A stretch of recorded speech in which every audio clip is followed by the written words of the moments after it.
I love you, Bobby. What's that soul? Wildman Audits has a unique video for you today. This is me arguing my first appeal against the attorney for Chief Lawless. My name is Cody Henderson. I am the appellant, and I was the respondent to a civil protection order, which is the underlying case that is being appealed here. And the civil protection order was filed by a police officer who erroneously asserted that I had caused him and his family some type of threat. I don't know the specifics beyond that.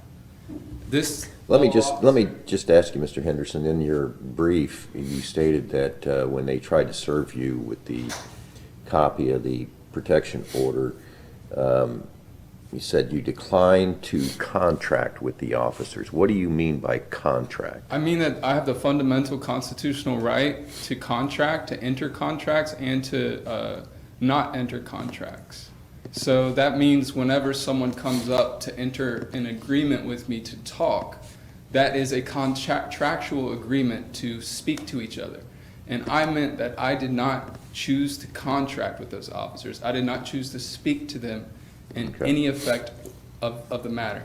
And I think the key difference here, because a lot of people look at this situation and they think of it in a criminal context. In a criminal context, it would be different. The officers obviously would have probable cause of a crime being committed, which would allow them to detain me and to violate or temporarily put my Fourth Amendment right on hold while they're detaining me for the crime. Now, in this case, it's completely different because this is a civil protection order, so it must follow Ohio civil rules of procedure. Clearly, in my brief, I lay out the civil rules of procedure that apply, which is Rule 4.1, capital B2, lowercase a and lowercase b. Those are two separate subsections. Lowercase a states that the sheriffs do have the ability to come up and serve someone with civil process.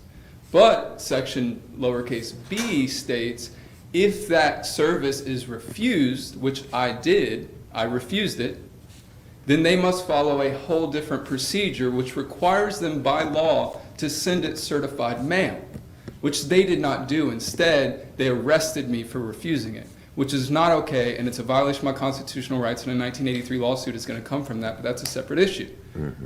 The issue here is my constitutional rights were clearly violated by the people who claim they served me according to law. They did not serve me according to law. Well, I just the trial court's record indicates that you're served. I know you're saying you weren't, but the trial court's record. Let me finish. The trial court's record reflects that you were served. And there was a hearing where you could have raised the issues that you raise now on appeal, but you didn't appear for that hearing. I didn't get notice of the hearing. But you didn't raise that in your motion for new trial. I did raise it in my motion for new trial. I raised the fact that I wasn't served according to law in my motion for new trial. So the civil protection order, not the notice of the June 17th hearing. I didn't get notice of the June 17th hearing, which came with the civil protection order. The civil protection order itself had a hearing date all attached with it and everything with it. I didn't receive any of that paperwork. That hearing was continued and a new hearing was scheduled. I raised the fact that I did not receive any mail from them. They sent the mail to the wrong address, and I didn't receive any of those notices. Furthermore, there's an affidavit that proves that and asserts that, and there's no evidence that can rebuttal it. Further than that, these officers are already caught on body camera, violating my constitutional rights and never serving me that paper. This same sheriff office has a body camera policy to have body cameras on when they're interacting with the public and doing business. So if they did serve me that, they would have to have recollection of it on body camera. Does not exist because they never served it to me. They arrested me, took me to jail, strapped me to a restraint chair, and tortured me because they think that that's the proper way to punish someone for not obeying their orders in relation to a civil summons, which is not okay, and that's not the proper procedure to law. Furthermore, I'll let the other side go, and I'll come back. Okay. Any other questions? No. Excuse me. Good morning. May it please the court. Mr. Henderson, my name is Ashley Hetzel. on behalf of Appellee William Jason Lawless. What's required by law for a civil protection order is the notice and the opportunity to be heard. Mr. Henderson received notice of the protection order and the hearing, and he had an opportunity to be heard at that hearing. That's what the trial court had in front of it, that the sheriff's deputies properly served Mr. Henderson with the protection order and the notice. At the hearing, Mr. Henderson, for whatever reason, chose not to appear. It wasn't until after the hearing had been concluded that Mr. Henderson called the court to let them know that he was running late to the hearing. Like I mentioned in our brief and just now, the hearing had already been concluded. Can we actually consider the trial court's statement that he called after the hearing? Objection hearsay. This hearsay. this isn't a trial. This is just on appeal. It's just pure arguments. So she can make any presentation, include hearsay if she wants to. That's okay here. Okay, hearsay is part of evidence. Okay. Yeah. I believe that the trial court was in the best position, and it's within their discretion to consider evidence. And so, based on what was in front of the trial Well, court. but my question is, it seems that the evidence you're talking about was offered by the trial court itself in its decision. Is that an appropriate role for the trial court to play in putting that statement on the record? We believe so. We believe that the trial court's in the best position to consider that evidence and the credibility.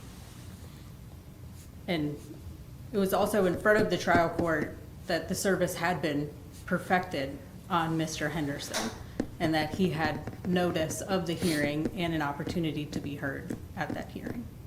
Okay. How do you respond to his argument under the B subsection that the officers, he says, didn't follow the correct procedure? Mr. Henderson raised those arguments in his motion for a new trial that was filed with the trial court. And so my response is that the trial court, it's within its sound discretion to consider those, and the trial court chose to deny the motion for a new trial. So what is your position as to what the police officers, how they served him? He's claiming that he refused and there's another procedure that wasn't followed. My response to that is that the sheriff's deputies had returned the service to the trial court as being perfected. And that's what the trial court considered, is that the service was perfected. Okay. So you're saying essentially that there was a document in front of the court that said it was properly served. He's saying on appeal that it wasn't properly served. That's But correct. are you saying that's not in the record? No, it's in the trial docket, number 8, is that the notice to serve was returned and executed on Mr. Henderson on May 21st, 2024 by the sheriff's deputies. And then the burden shifts if somebody wants to challenge service. The person who's challenging the service would have to bring forth evidence that they weren't properly served. Correct. Okay. Finally, I would just like to make the last point, because Mr. Henderson did begin to speak as to the merits of the civil protection order. And I would just like to point out that his opportunity to appeal the merits was filed, if at all, 2 days late. So he has foreclosed on appealing the merits of the civil protection order.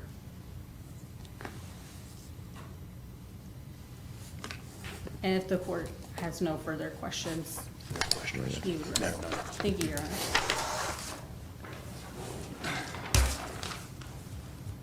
All right. First of all, I did rebut the notice from the sheriffs that it was served on me, and I did that in my motion for new trial because I didn't get the opportunity of a hearing as I should, and I think that my Fifth Amendment right and 14th Amendment right to due process has been clearly egregiously violated here because I have not gotten the right to a hearing, and I proved that in the body camera footage that I included and attached to my motion to new trial. Which You have to understand, when you motion for new trial is not challenging the service. When you're motion for new trial, you're saying you just want the opportunity to be heard, that you didn't commit these acts. So it's almost acknowledging that you got served. No, my motion for new trial was me motioning for new trial based on the fact that the order was issued contrary to law, and I was just exerting my remedies as appellate courts generally recommend for people to do in the trial courts, is to exert their remedies before bringing something before the appellate court. So I did that out of honor of you guys. I tried to file this motion for new trial to have it dealt with on the trial court level, hoping that the judge would realize that there was an egregious violation made and there was a mistake made, and that he would give me the actual right to a hearing that I, as an American, have the right to. But unfortunately, he didn't do that. Instead, what he did is he responded with an entry that says that the court finds that the respondent was served according to law despite his efforts to thwart said service. This is hostile language used against me. I did not thwart said service. I exercised my constitutional rights. And to twist the words and act as if I am thwarting something by exercising my fundamental rights is egregious, and not only egregious, it's hostile towards me and prejudiced me massively. Furthermore, he goes on, and the rest of his reliance in the entire order is based on hearsay that he heard apparently from his clerk between a phone call that I had personally with his clerk. And with his clerk, this phone call did not say that. What I said is, I don't know when there's a hearing, but I heard from my current attorney there's a hearing in this case. Can you tell me when it is? She said, actually, it just happened 30 minutes ago. I said, can you get me together every record in the case? I'm going to pick it up in an hour. Drove up there immediately, picked it up, and filed this motion for new trial as quickly as I possibly humanly could, within days. And I'm not an attorney, by the way. Okay? So the amount of work that I put into this is ridiculous. And really what I'm appealing here is I'm appealing this entry from Judge Bender here from the trial court that is completely based off hearsay. That's against the rules of evidence, first and foremost, for the judge to enter hearsay against me. For two, the judge entering his own evidence as the practicing of law, which is a violation of Ohio Judicial Rule of Conduct 3.1, thou shalt not practice law. You can't practice law from the bench. That's a rule that goes back all the way to the Magna Carta. So we can take this back common law to the back of the beginning. But this is an egregious violation of my rights on multiple fronts, whether it goes to the sheriffs violating my constitutional rights when they didn't let me leave and they didn't let me refuse the contract and send it certified mail according to law. That's the first egregion of my constitutional rights. Number two is the judge acted clearly contrary to the law because he introduced his own evidence against me, which is biased and prejudiced me directly. And he based his whole finding off of this thwart said service, this hostile language that he's using against me without any case law, without any citation to evidence. And as I said, I've submitted video that proves that I wasn't served properly. There's obviously prejudice by the judge. It's ridiculous what is in this order right here. I can't believe that somebody that went to law school wrote this, because my writings are far more intelligent and artful than to say someone thwarted said service by exercising their constitutional rights. Never should I be seen as being thwarting a service by exercising my constitutional rights. The Constitution is the supreme law of the land, and if we don't have constitutional rights, we don't have law, period. So, furthermore, I would like to cite Briers versus United States. It is the duty of the courts to be watchful for the constitutional rights of the citizens. And that's cited in my brief. And it's also been reaffirmed in Boyd. So Boyd versus United States and Briers versus United States emphasize the same exact sentiment, that it's the duty of the courts, the absolute duty of the courts, to be watchful for the constitutional rights of the citizens and against any stealthy encroachments thereof. This civil protection order, the order from Judge Bender, the way the trial court treated me and the way that I've not been given the opportunity of fair service is an absolute stealthy encroachment on my constitutional rights, on Ohio constitutional rights, my Fourth Amendment, my Fifth Amendment, my 14th Amendment, and furthermore, my freedom of locomotion when these sheriffs grab me up for no reason. So I think that I have every right in law to assert that I have the right to have this trial or have this case reversed and remanded back to the trial court, where I can actually get the opportunity to address my accuser, address all of this, address this order from the judge that is based off hearsay, and actually go through this according to law, through the proper techniques and the proper citations that has been founded through common law and has been supported ever since. And so I'm a big activist of the Constitution, and that's why I've been targeted here. And that's why this is all happening, is because I'm suing her client for $2.3 million for violating my constitutional rights. And the Judge Baker, obviously doesn't like that, if you can tell by his order that uses hostile language against me, and that further uses hearsay as the only basis to substantiate the claims of why I don't deserve a new trial. Furthermore, I've clearly proven in my motion for new trial that for every other reason, I do deserve a new trial. So for those reasons listed and the reasons in my appellant brief, I'm kindly and respectfully asking this court to stand for constitutional rights, to stand against stealthy encroachments as the Supreme Court has commanded, and to stand on behalf of the constitutional rights of the citizens and allow this to go through the court through the proper procedures. I'm not asking for a freebie here. It's still got to be remanded. I've still got to fight my way through this. I'm not asking for you guys to side with me completely. I'm just asking for an opportunity to fight this case. That's it. Thank you. All right, any other questions? No. I have none. All right, thank you. All right, appreciate both of you coming in here this morning. We'll take the matter under advisement, and then we'll render our decision. It's Wildman arguing his first appeal. What do you expect?